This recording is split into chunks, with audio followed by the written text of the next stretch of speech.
Welcome to this YouTube channel where I narrate stories for your enjoyment. As you listen to the narrations, I invite you to use your imagination and visualize the story in your mind. Elizabeth Short, often known as the Black Dahlia, was an aspiring actress who desired fame above all.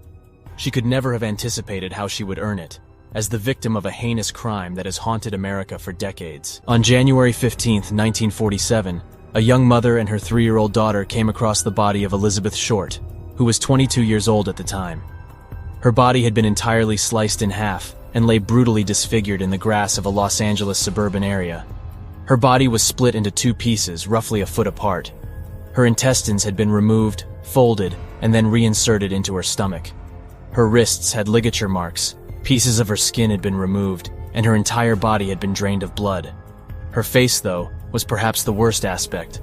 The killer had slashed it open from the corners of both sides of her lips to her ears, leaving a Joker-like smile on her face. An editor at the Los Angeles Examiner got a call from someone claiming to be the murderer a week later.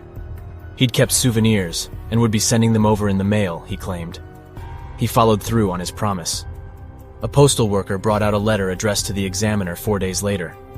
Elizabeth Short's birth certificate, business cards, pictures, and contact book were all included.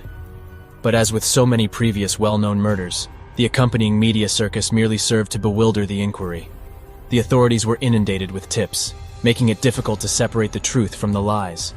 They interrogated 12 potential suspects and listened to more than 60 persons who claimed to be the killers, but they were unable to make any arrests.